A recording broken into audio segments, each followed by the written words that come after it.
ही कर्म कहते हैं, उन्हें ही क्या कहते हैं, कर्म कहते हैं। बन जाएगी डेफिनेशन, बोलिए जल्दी से। क्या कहा, क्या कहा, जीव के मोह राग देश रूपी, जीव के, क्यों, किसके निमित्त से, मोह राग देश भाव रूपी के निमित्त से, है ना, मोह राग देश रूपी परिणामों के निमित्त से। किसके निमित्त से, मोह राग देश के परिणामों के निमित्त से। वो मोह राग देश हो किस में रहे, जीव में हो रहे हैं। वो मोह राग देश हो किस में रहे हैं, जीव में हो रहे हैं। तो जीव के मोह राग देश रूपी परिणामों के निमित्त से, फिर उसके बाद परिणामों के निमित्त से क्या हुआ कि कारमान वर्गणाएं, कौन को कह दिया, कारमान वर्गणाएं, कि कारमान वर्गणाएं रूपी पुद्गल स्कंद, है ना, कारमान वर्गणा रूपी कौन है, वो पुद्गल स्कंद है। वो पुद्गल स्कंद जीव के साथ, किसके साथ, जीव के साथ थे वो पुद्गल स्कंद, थे कौन, वे पुद्गल स्कंद। और वो पुद्गल स्कंद किसके साथ हो गए, जीव के साथ एक क्षेत्रावगाही बंध की अवस्था को प्राप्त हो जाते हैं। किस रूप अवस्था को प्राप्त हो जाते हैं, एक क्षेत्रावगाही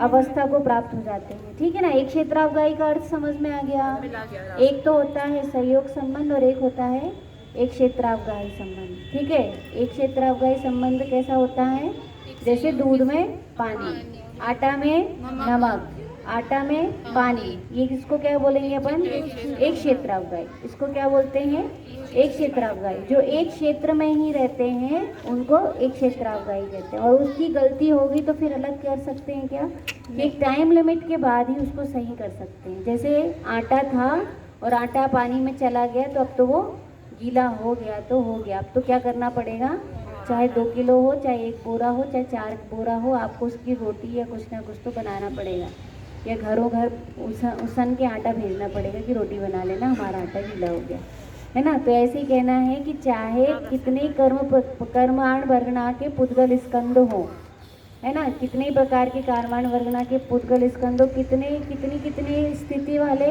कि 70 कोड़ा कोड़ी स्थिति वाले हों, है ना, 60 सागर वाले हों, जितने भी वाले हों, उन सारी स्थिति और अनुभाग वाले कर्माण वर्गणा यदि कहाँ आ गई, अपने आत्म प्रदेश में आकर घुल मिल गई, तो अब आपको क्या करना होगा कि उसका उदय या बंद, उसको क्या करना पड़ेगा, उसका फल भोगना ही पड़ेगा।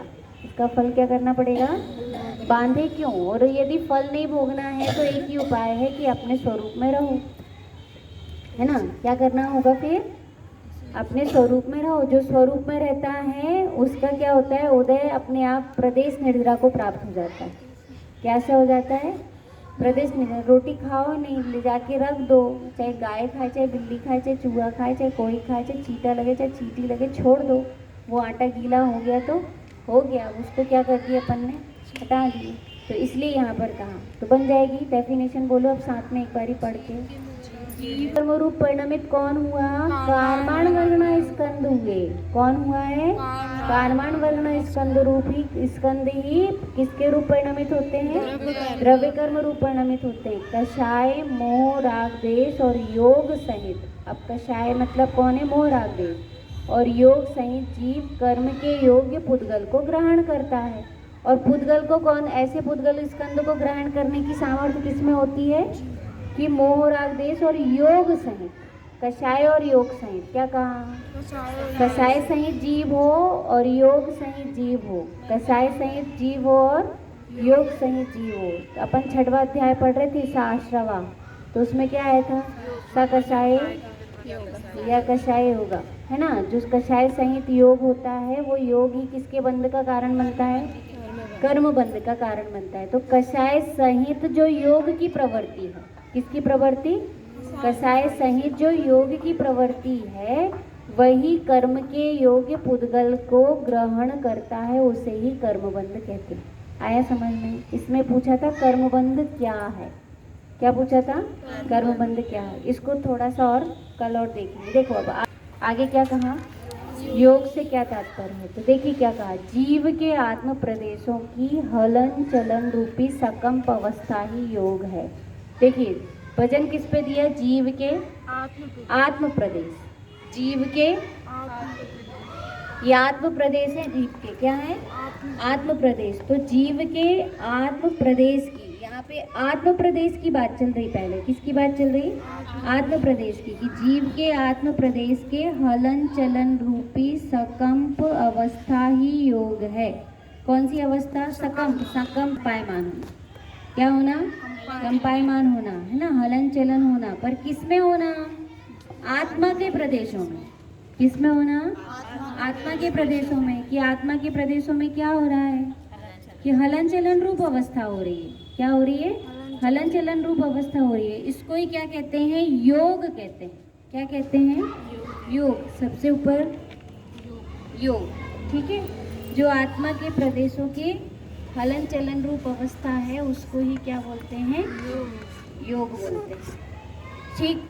तो अब देखिए, अब इसमें योग में क्या कहा और कि जीव के आत्म प्रदेशों की हलन चलन रूप सकंप अवस्था योग है। इसमें जीव के मन, वचन और काया की प्रवृत्ति निमित्त कारण होती है। अब इसमें कौन कौन है? मन। मन मतलब हमारा जो मन होती है, वैचारिक शक्ति जो होती है वह। और वचन, वचन मतलब जो हम बोलते हैं तो बोलने में। और काय, काय मतलब पूरे शरीर का हलन चलन स्पंदन, है ना। तो ये जो तीन चीज कही, मन, वचन और काय, कौन कौन सी कही? मन, वचन और काय, और इसकी प्रवृत्ति। मन, वचन, काय की क्या है? प्रवृत्ति। और इस प्रवृत्ति का निमित्त, इस प्रवृत्ति को क्या कहा? निमित्त कारण होती है। कौन सा कारण बनती है वो? निमित्त कारण बनती है। जैसे कोई भी होता है ना, भोजन बनाने में, भाभी आप भोजन बनाने में निमित्त कारण हो कि उपादान कारण हो? निमित्त कारण। निमित्त कारण है। कौन सा कारण है? निमित्त कारण। निमित्त कारण क्यों? भोजन बनाने में, भोजन की, यदि आप कहो कि मैं ही भोजन बनाती हूँ या मैं ही भोजन बन गई, तो आप भोजन बन गई तो आप क्या कहो, कहलाओगी? उपादान कारण। यदि आप ही भोजन रूप परिणमित हो जाओ, क्योंकि कार्य में जो परिणमित होता है वही कर्ता होता है ना। कर्ता कौन है? जो परिणमे सो करता। अब जो परिणमन नहीं करता तो वो कर्ता थोड़ी होता है। यदि हमने कहे कि हमने ही भोजन बनाए तो वो कारण जो हो गया, वो कारण कैसा हो जाएगा? गलत हो जाएगा। यदि आप ही परिणमित होती तब तो क्या कहते हैं कि भोजन किसने बनाया? भोजन रूप का भोजन कार्य किसका हुआ? वो आपका हुआ। भोजन का कार्य आपका कहा जाएगा। कब कहा जाएगा? कि जब आप ही भोजन रूप परिणमित होंगे। समझ में आ रहा? आटा बन जाए। प्राची, आप ही आटा बन जाओ। आपका क्या हो जाए? चक्किया में पिस जाओ। चक्की में पीस के और मिक्सी में घुमा दो, और आप भी मिक्सी में घूम के और चक्किया में पीस के और परात में जाके, और आपको ही क्या हो जाए? माड़ लें, और आपको ही माड़ के और उसकी क्या बना लें? रोटी। आप ही रोटी रूप परिणमित हो जाए। यदि आप ही इन तीनों चारों व्यवस्था, और फिर आप ही तवा में चली जाओ और तवा में जाके आप ही सिक के बाहर आ जाओ, तब तो कहेंगे कि आपकी अवस्था कौन सी हो गई?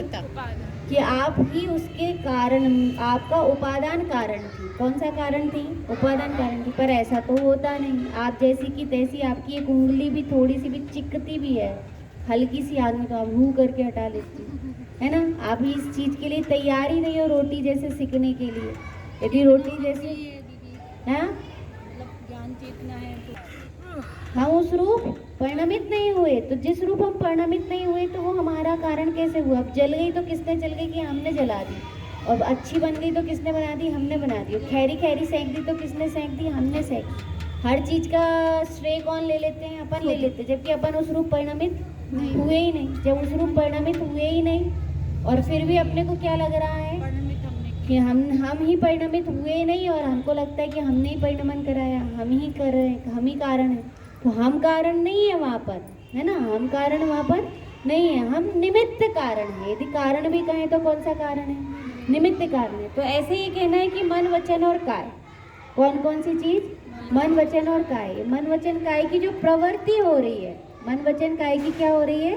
प्रवृत्ति हो रही है। कब हो रही है? सुबह से लेके शाम तक। लेकिन कैसी हो रही है? सकषाय पूर्वक। कैसे हो रही है?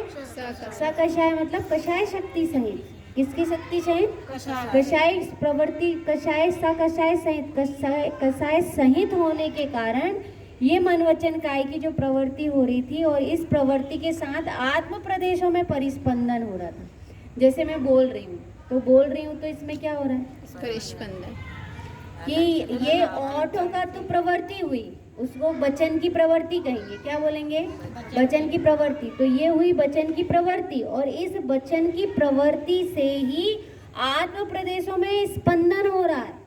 ये जितना भी ओठ है, जहाँ जहाँ से भी मतलब ये स्वर निकल रहे हैं, और जो स्वर निकलने का कार्य हो रहा है, तो इस कार्य में कौन है कि यहीं पर जो आत्म शक्ति बैठी हुई है, जो आत्म प्रदेश है। प्रदेश तो समझ गए ना, प्रदेश किस में होते हैं?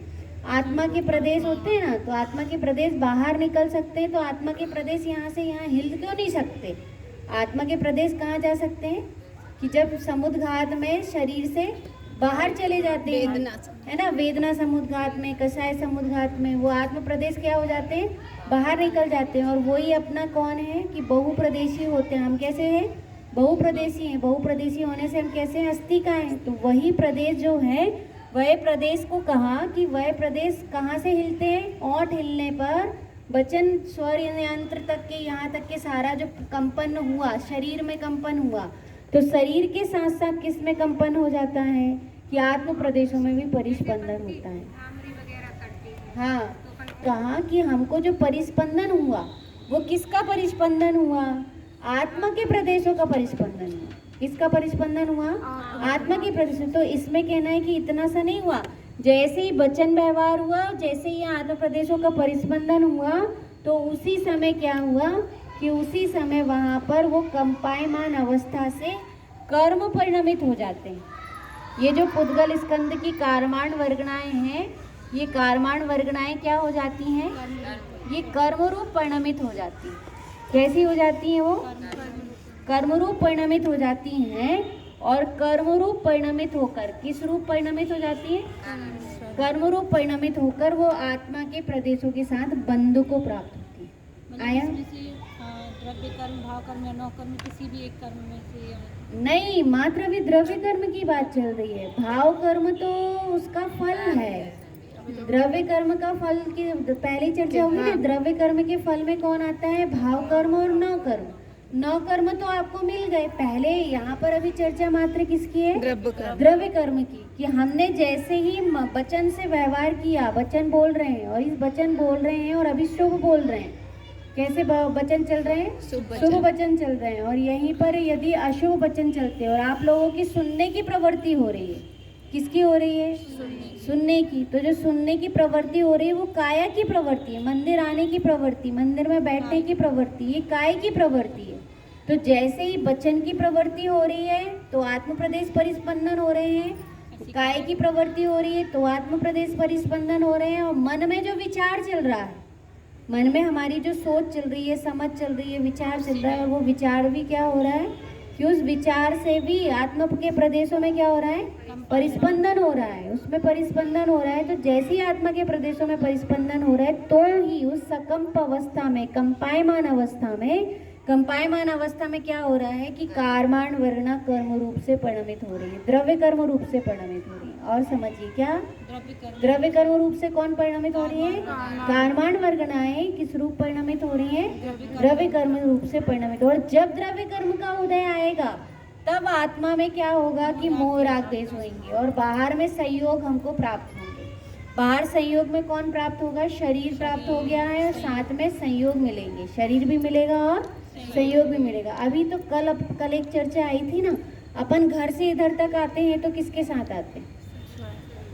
घर से इधर के साथ आते हैं। तो अपन घर की कौन कौन सी अलमारी लेके आते हैं? अपनी बहुत सुंदर अलमारी है, सबको दिखाने का भाव है। कंगन को तो लेके आ सकते हैं पहना के, लेकिन घर दिखाने का भाव हो, चादर दिखाने का भाव हो, तो चादर ओढ़ के आ जाओगे क्या? हमारा एक बहुत बढ़िया नया चादर आया है और हमको हमारी फ्रेंड जो है पॉलिथीन में, तो क्या करना पड़ता है उसके लिए? भजन का बलुआ करके सबको बुलाना पड़ता है। यदि अपना घर दिखाना है तो क्या करेंगे अपन? भजन के बलुआ करके सबको दिखाएंगे कि हमारा कितना अच्छा मिलेगा, और घर का नाश्ता नहीं करने को मिलेगा। इसलिए स्टेटस ज़्यादा नहीं देखा करो। तो इसलिए देखो, इसलिए यहाँ पर ये समझना कि वास्तव में देखें तो क्या हुआ है कि मन वचन काय की जो प्रवृत्ति हो रही है, इस प्रवृत्ति से ही क्या हो रहा है? आत्म प्रदेशों का परिस्पंदन हो रहा है। जैसे एक उदाहरण और देते हैं। जैसे अपन अपने पास बॉटल है ना, और बॉटल के अंदर क्या है? पानी है। तो बॉटल हिलाते हैं तो पानी भी क्या होता है? हिलता है। तो बॉटल, अपन ने तो बॉटल हिलाई, पानी क्यों हिला? क्योंकि बॉटल के अंदर क्या है, वो पानी है। तो बॉटल के अंदर पानी होने से यदि बॉटल हिलाते हैं तो बॉटल के साथ साथ कौन हिलता है? पानी हिलता है। तो ऐसे कहना है कि ये हाथ हिला रही हूँ मैं, ये एक सहज प्रवृत्ति होती है अपनी सुबह से लेके शाम तक। सुबह से लेके शाम तक कितनी प्रवृत्ति होती है? रोज सहज होती है। कुछ भी प्रवृत्ति हो रही है, तो जो भी प्रवृत्ति हो रही है, तो इस प्रवृत्ति के साथ कौन हिल रहा है? आत्मा के प्रदेश। वो वचन बोल रहे हैं तो आत्मा के प्रदेश हिल रहे हैं। काया से कोई प्रवृत्ति हो रही है तो आत्मा के प्रदेश हिल रहे हैं। और जब वो आत्मा के प्रदेश परिस्पंदित होते हैं, सकंपायमान होते हैं, सकंपायमान, हाँ, कंपायमान होते हैं। क्या होते हैं? कंपायमान होते हैं। तो जैसे ही वो कंपायमान होते हैं तो जो भी कारमान वर्गना है वो किस रूप परिणमित हो जाती है? द्रव्य कर्म रूप परिणमित हो जाती है। आया समझ में? देखिए अब इसमें से पढ़ते हैं।